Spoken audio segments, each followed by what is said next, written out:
Olá pessoal, tudo bom? Terça-feira, 11 de outubro de 2022. Vamos dar uma olhada nos leilões que aconteceram nos dias 4 e 6 de outubro. Leilões bastante interessantes. Tesouro IPCA 25 com juros, vendendo aí tudo que foi ofertado, 500 mil títulos, 2 bilhões de reais. Tesouro IPCA 32 com juros, 1 milhão de papéis ofertados, uma oferta grande, não é comum o Tesouro ofertar tanto assim em curva intermediária. 4 bilhões investidos e comprados pelo mercado, então demanda boa em Tesouro IPCA. E o IPCA 45, que costuma ser o patinho feio, com 300 mil papéis ofertados e comprados. A destacar, tivemos compras na volta 2, uma compra bem menor do que na volta 1. Aqui a compra na volta 2 para 2032 chega aí a 11%, então vai ter alguma troca de papéis no futuro, talvez algumas instituições tenham comprado isso para, quem sabe, tentar aí um ganho de marcação no mercado, mas vejam que se eles realmente começarem a fazer um troca-troca de papéis, vejam a proporção que vai ter de papéis, né, para ficar fazendo troca-troca. Então, não é muita coisa, pessoal, tá? Então vejam que se eles realmente passarem a realizar marcação a mercado, no mercado secundário, é de 10, 15% do total comprado. Então é uma parcela muito menor. IPCA 45, então, 300 mil papéis ofertados e 16 mil só comprados na volta secundária. Então, poderá haver alguma negociação no futuro entre eles, os institucionais, mas não é a tônica. E no 25, nós simplesmente não tivemos compras na oferta para as dealers, na volta 2.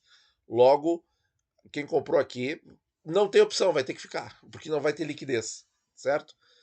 Bom, pessoal, essa oferta mais forte de Tesouro IPCA que está acontecendo agora e esses prazos um pouco mais longos aí que o Tesouro está conseguindo vender, o que é muito interessante para o Tesouro Nacional, porque ele consegue alongar o prazo da dívida, tá? Esse sempre é um objetivo.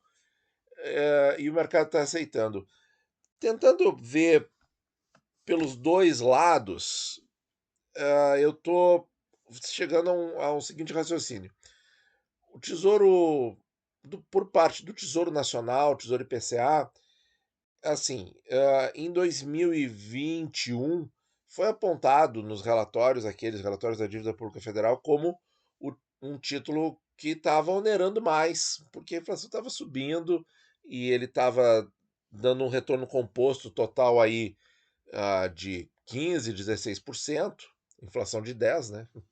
Então, enquanto que os prefixados chegavam a 12%, nem isso, 2021. Tá? E isso ficou bastante marcado naquela época. Agora que nós estamos com deflação, esse título provavelmente está representando um custo um pouco menos caro para o Tesouro Nacional. Então, isso justifica o Tesouro querer vender mais desses papéis agora. E por que o mercado está comprando? Bom, uma possibilidade é o seguinte: sempre teve essa demanda. O Tesouro é que segurou muito. O Tesouro é que segurou vendendo pouco Tesouro IPCA. É uma possibilidade, talvez seja a maior, tá? A outra possibilidade é a seguinte: o mercado está apostando que o Brasil ainda vai ter repiques de inflação no próximo semestre, que o preço do petróleo pode voltar a subir, que a inflação nos Estados Unidos e na Europa não está controlada, precisa de mais altas de juros, então o Brasil vai ser contaminado por algum repique de inflação do exterior, por aqui também, tá? Então isso é outra possibilidade. E uma outra possibilidade que eu também pensei é o seguinte: será que após um período de deflação, nós tivemos poucos no Brasil, pessoal. Nós tivemos lá de maneira esporádica, um mês que outro, até aí os anos 2020. E aí em 2020 nós tivemos uma sequência que foi ali março foi inflação muito baixa, mas abril e maio foram deflação. Março acho que foi 0,11, né? E agora? Então nós temos uma amostra muito pequena, muito poucos dados para poder falar alguma coisa. Mas o que eu pensei foi o seguinte: existe alguma inflação de rebote depois que o país sai de um período de deflação? Bom, eu dei uma olhada com calma nas inflações mensais de todo o período do Plano Real e eu não encontrei isso, tá?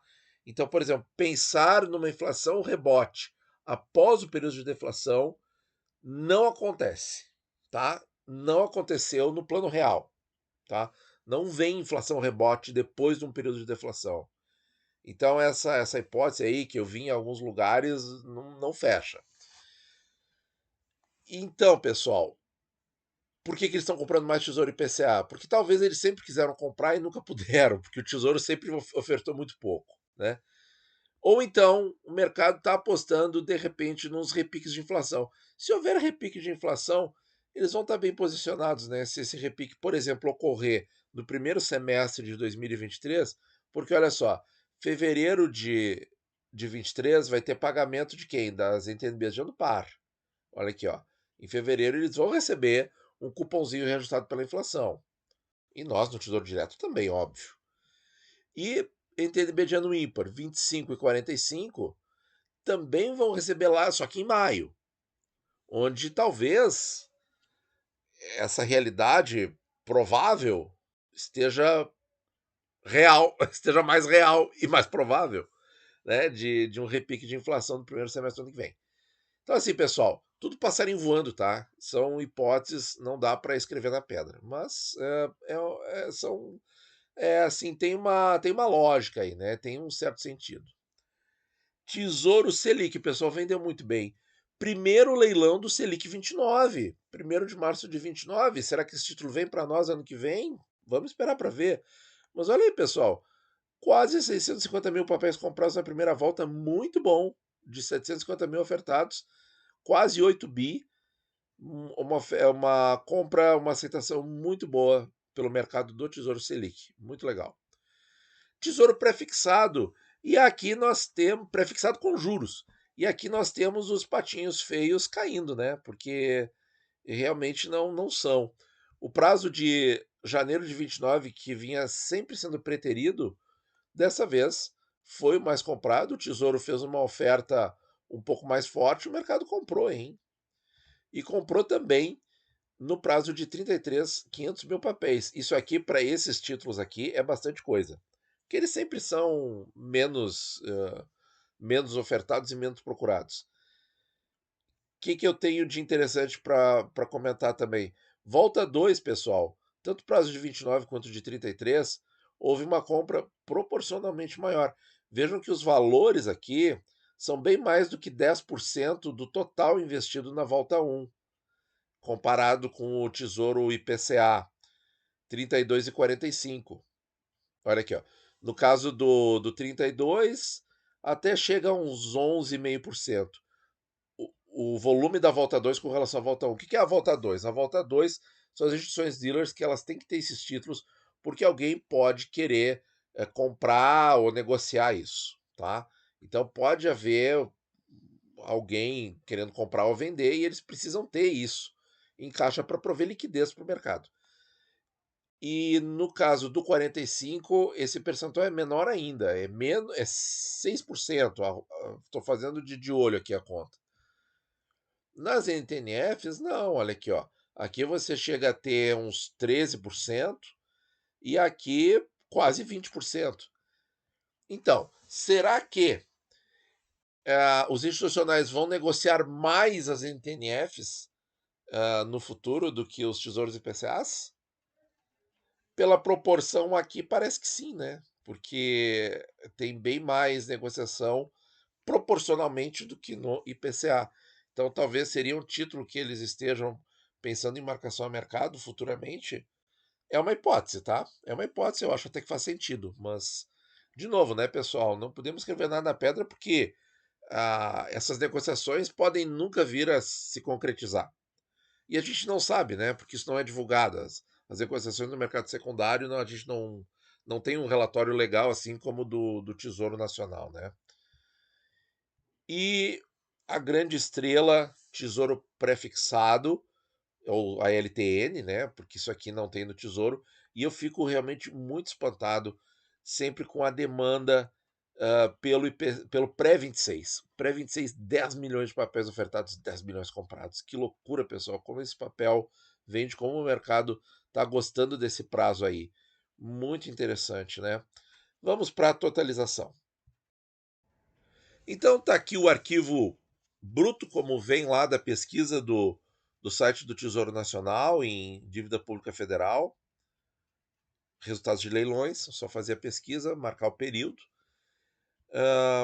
Aqui nós temos então todos os leilões foram de venda, todos, tá? Acho que desde março de 2020 que o Tesouro não faz leilão de troca, tá? E aqui o volume financeiro da semana, 28 bilhões e 820 milhões de reais, um volume apreciável, considerável, pessoal. O Tesouro está emitindo forte, saiu daquele marasmo de emissões que a gente viu uns meses atrás. Muito bem, aqui temos então os totais, com 9 bilhões em prefixados, 7.800 em Tesouro IPCA, 1 bilhão e 300 em pré-conjuros e 9.300 em Tesouro Selic. Olha só, pessoal, taxa média nos prefixados 12,14, hein? 12,14. Ótima aceitação do mercado, ó. A gente vê os percentuais de aceitação todos muito, muito altos. E a pizzazinha da alocação, pessoal, como é que ficou? Ficou uma pizza mais equilibrada. A fatia um pouquinho maior do prefixado com juros, que não é comum, e as outras três muito parecidas, tá? 33,09 em prefixado, 33,72 em Selic. Selic ganhou, pessoal. Selic foi o mais preferido do período, por pouca diferença. Tesouro IPCA 28% ali. Somando os prefixados com o Tesouro Selic, para a gente ver aquela estratégia do 1% ao mês, mais ou menos, né? Porque os pré-conjuros tiveram uma média de 11,79. Mas compensa, né? 12,14 aqui, 13,65 no Selic. Então compensa tranquilamente, dá mais de 1% ao mês. Olha aí, pessoal, 71% da alocação da semana dos institucionais foi na estratégia do 1% ao mês. E dessa vez com um pouco mais de Tesouro Selic, mas também chama mais uma vez a atenção, estão absorvendo bastante Tesouro IPCA, apesar de ter sido o menor aqui entre os grandes grupos, né? Pré-conjuro, porque não tem IPCA principal nos leilões, então isso aí realmente é um dado que não existe, né? Então a gente não tem como comparar como é que seria um IPCA principal versus um prefixado principal. E 73% é uma excelente venda aí, é uma excelente aceitação de NTNBs pelo mercado. Bom, pessoal, bastante coisinhas aí para a gente pensar e conversar. Espero que vocês tenham gostado do conteúdo. Muito obrigado por ouvir e bons investimentos a todos.